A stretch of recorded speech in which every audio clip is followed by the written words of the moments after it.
Hey YouTube friends, welcome back to my channel. In today's video, I wanted to go over with you my thoughts on how I enjoyed and used a simple plan from Mardel for the 2017-2018 school year and what I'm using for the upcoming year as a planner for my family.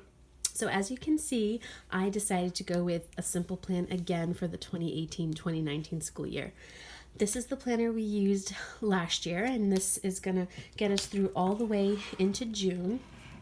And I really enjoyed this planner. This is, I think, everything that you could possibly need to plan out your homeschool days, weeks, year, and just monthly things that you can put in for your family.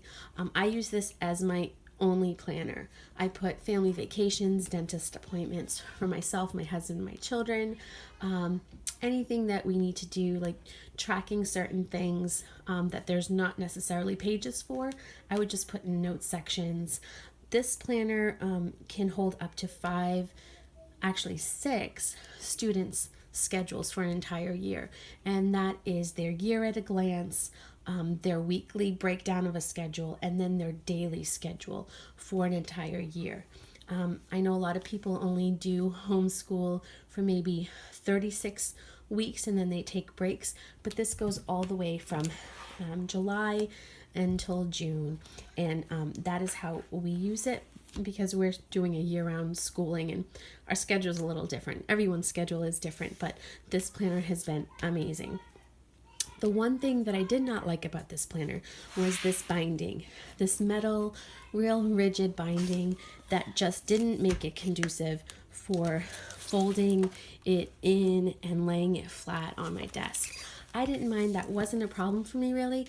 Only a couple of times did it bother me when I decided I would try to do that for some reason, but most of the time I laid it flat on my desk and it was not a problem for me. But I know that's an issue. And the 1 or 2 times that I did try, I did feel like the pages would just completely split if I had forced it to do that. So this year, I'm super excited that they decided to change the binding. The binding on this year's planner is super flexible. It's made out of this plastic material, and it's super awesome. I just tried it.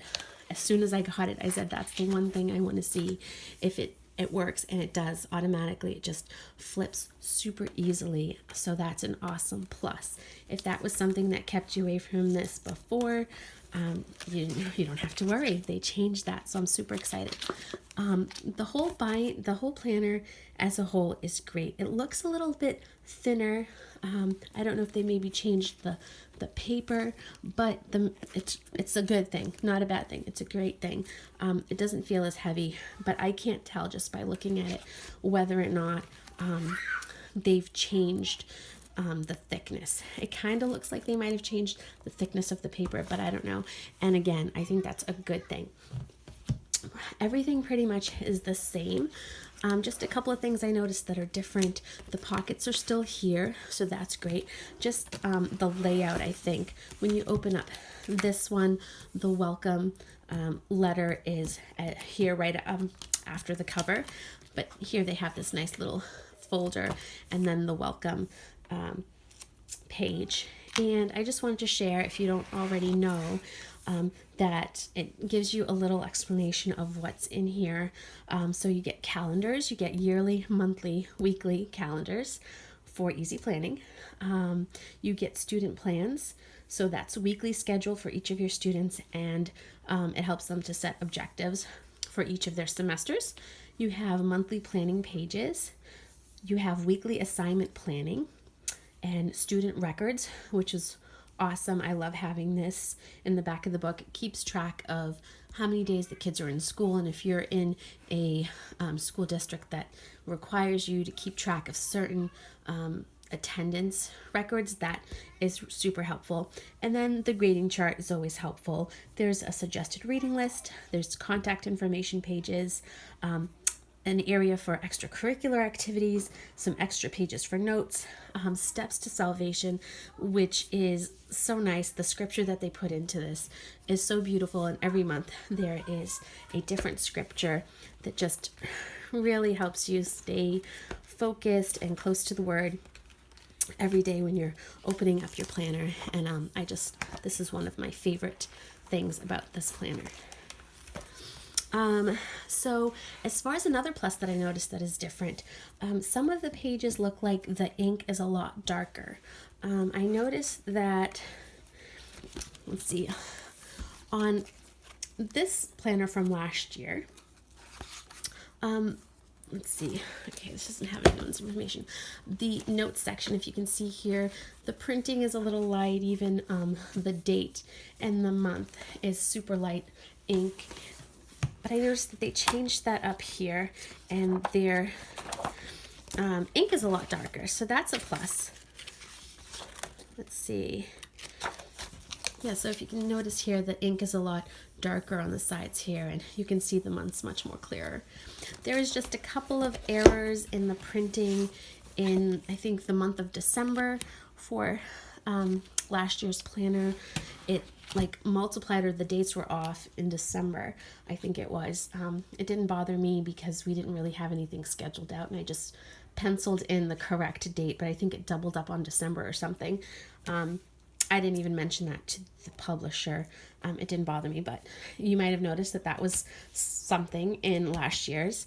And this year's, let's see, so there's another change that I noticed in the student records. So for the student records pages, again, really nice that the ink is darker, but I noticed they left out the lines here. So where you fill in the days that the student was present or absent, and then the total days for the year present and absent, there's no line. Again, this isn't a big deal. It's just something I noticed, and I wanted to share. So here you can see that there are lines where you would fill out that information. And so it just, those are missing. Not a big deal, but just something I noticed and I thought I'd share. But overall, everything looks great. I'm really excited again about this binding. And I wouldn't change much about it. I really like this planner, and I'm looking forward to filling it in again for this year. I don't know if I already mentioned, but there are spaces for about 6 children for curriculum for the week, year at a glance, and so on. And if you don't have that many children, I have 3, and I really only utilized it for 2 at the beginning, and then now more for my 3rd. But what you can do is put grocery lists on there. You can put any notes. What I did was anytime I had like a note or a thought about something, even if it wasn't related to school, I just added that to my extra pages, like where the student would fill in. I just used that because it was extra paper, and I didn't want to have little post-its everywhere. And then I would basically just tab any notes that I put in like weird sections throughout the planner, so I could reference them later. So while I didn't utilize it exactly as it's suggested, I did make it my own, and I did have space to add all the things I needed to remember, and I really didn't need another planner. Anyway, guys, I hope this was helpful. Thank you so much for watching. I'll try my best to get some more videos out. Really excited for the upcoming school year, and I know everyone is probably excited too. Thank you so much for watching, and please subscribe if you haven't already done so. Thanks again. See you soon.